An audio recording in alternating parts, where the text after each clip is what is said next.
بسم الله الرحمن الرحيم.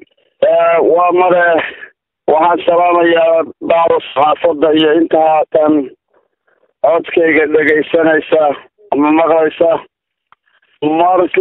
marka adaanta ka gudbo xalay dagaal baa dhacay.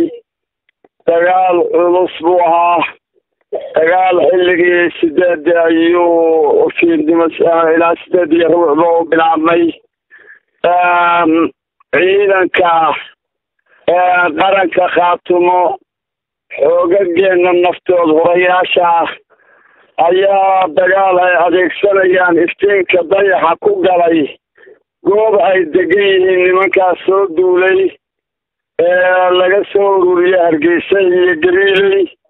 halkaa nimankaa birbaaxa iyo jug culus baa ku dhacday.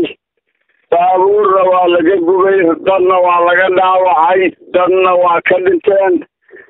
alxamdulilaahi rabbilcaalamiin. ciidankuna aad iyo aad buu wuxuu u gutay shaqo waajib qaran ah oo taariikhi ah oo ahaa tii laga filayay ama ay hore ugu ballan qaadeen. mas-uuliyaddan aad sheegaysana waxaana kuwa dalkooda iyo ciidooda iyo deegaanka khaatumo ku soo xadgudbay kuwaasaa mas-uuliyadda lahaa. intaasaan ku oran karaa. waatay wasiir, waxaad sheegtay in dagaalku uu sababay khasaareyaal kala duwan oo labada dhinaca. markaa dhankiina maxaa soo gaadhay? maxaase ka ogtahay dhanka ciidamada Somaliland khasaarihii ka dhashay dagaalkaasi? annaga ilaa iyo hadda 2 nin oo dhaawacaan ognahay oo insha Allah iyagoo sahlan. xaggoodana inta warka dhexdooda laga helayo oo aan xuuraanka ku helayno 4 waa ka dhimatay, 3 waa ka dhaawacantay, 1 gaari waa laga gubay. intaasaan hadda ognahay. inay ka badan kartana waasgal waa inta xagga aanu dhexdooda warka ka helaynaa sidaasa. waa tahay haatan deegaanka Ballicad ee gobolka Cayn yaa ku sugan, yaase gacanta ku haya? war deegaanka Ballicad agagaarkeeda ma joogna, nimanka Ballicad baan wada joognaa. dhinacan waa xigtaa Dogoble iyo halkaas iyaga ayaa xoogoodii iyo xiniyoodii iyo baabuur tighnikadoodii ay Soomaalidii hore ka qaateen ama ka qayb heleen ayay halkaa iyagoo 70 gaariga ku haystaan. waxaan u malaynayaa 2 ama midkii xalayta wax la yeelay unbaa tiradooda ka dhacay. magaalada qaybtaasay joogaan. dhinaca qorax ka soo baxa iyo dhinaca galbeedka iyo koonfurtana waxaa kaga xeeran ciidamada khaatumo iyo halyeeyada naftooda horayaasha xilligaa aragteen dagaalamaya say wax u qabteenna ay sidaa tahay kuwaas baa ku xeeran. waa tahay mudana wasiir, deegaanku waa deegaan ballaadhan. muddooyinkii ugu dambeeyana dhaqdhaqaaqyo kala duwan ayaad wadeen oo saan ogsoonahay waxaad dhowaan gubteen gaadhi ciidan ah amaba gaadhi qaad u suday ciidamada Somaliland ee deegaankaasi ku sugan. howlgalkan xilligan ayaad fuliseen, maxay idin xigi doonaa?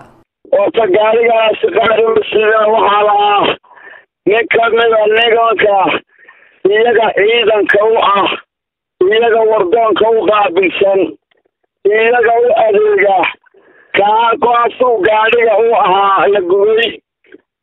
gaari joogta ugu adeega ayuu ahaa. gaari wardoonka u qaabilsan buu ahaa. gaari sahaniyuu ahaa.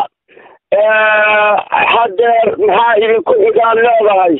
habeen walba iyo maalin walba waxaanu ballan shacabka iyaga uga qaadaynaa in aanan kala joojin halganka iyo dagaalka iyo wax iska celinta iyo sidii aanu dalkayaga guud ahaan iyo gaar ahaanba u horeyn lahayn inaanaan kala joojin. waana ugu xigi doonta idinkuna aad ku warqabaysaan haddii alla yidhi. waa tahay wasiir, waxaa soo baxay muddooyinkii ugu dambeeyey in deegaanka Ballicad ee gobolka Cayn aad ku soo dhaweysay ciidamada Somaliland oo aad wada hadallo la qaadatay mas'uuliyiin ka tirsan Somaliland. arrimahaasi maxaa ka jirana? adeero waa wax lala yaabo, waa wax lagu qoslo. nina ma odhan karo kaale gabadhayda kufso oo ama fuul ama naagtayda fuul ama gurigayga kaale oo seexo qof damiir leh dadnimo leh insaaniyad leh diin leh dhaqanka dadka le ma u malaynayo inuu odhan karo waxa weye waa hadallada cadowga waa hadallada dad kale shaki gelinaya waa hadallada warxumatashiilka waa hadallada u baahan in shacabkaygu iska jiraan waa hadallada la doonaya in xooggeena iyo midnimadeena lagu dhantaalo ilaahay hayna mideeyo guusheenna waxay ku jirtaa midnimadeenna guusheenna waxay ku jirtaa innaga oo iska ilaalina warxumatashiilka iyo kuwayna kala shaki gelinaya ee xooggeena kala dhantaalaya waad mahadsantihiin waa tahay mudane wasiir waxaan ogsoonahay in muddooyinkii ugu dambeeyey maamulkiina Khaatume State laga qabsanayay deegaano fara badan oo ay ka mid tahay Balcad Taleex sidoo kale deegaano fara badan oo ka tirsan gobolada Sool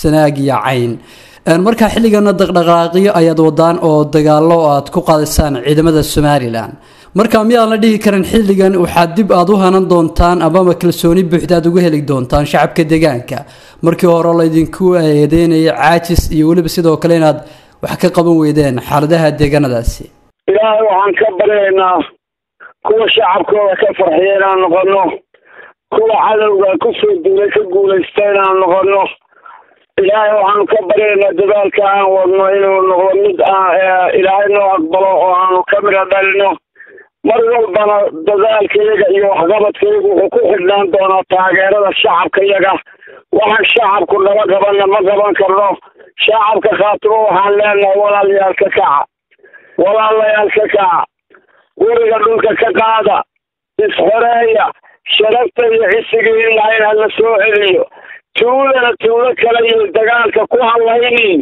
waa wax lala yaabo Balcad ciidanka jooga ee 80 tuulo soo maray ama magaalo wax lala yaabo weeye marka maanta waa xilligii kaba dambaysta ee kulligeena inuu soo istaagi lahayn dagaal waa xilligii aynu qaniimada iyo baabuurta inta la soo jeexay lahayn waxaan leenahay moralkiina iyo dadaalkiina iyo xooggiina iyo murugiina iyo kaayaguba ha ahaadeen kuwa mid oo wada socda intaasaan leenahay waana rajaynaynaa insha allahu farxadda dadku ay faraxsan yihiin inaan sii wadno waa tahay dhegeystayaaalkaasina wuxuu wasiirka amniga maamul goboleedka Khaatume State Keese Cabdi Yuusuf oo khadka telefoonka deegaanka Balcad igu waramay aad baad u mahadsantahay wasiir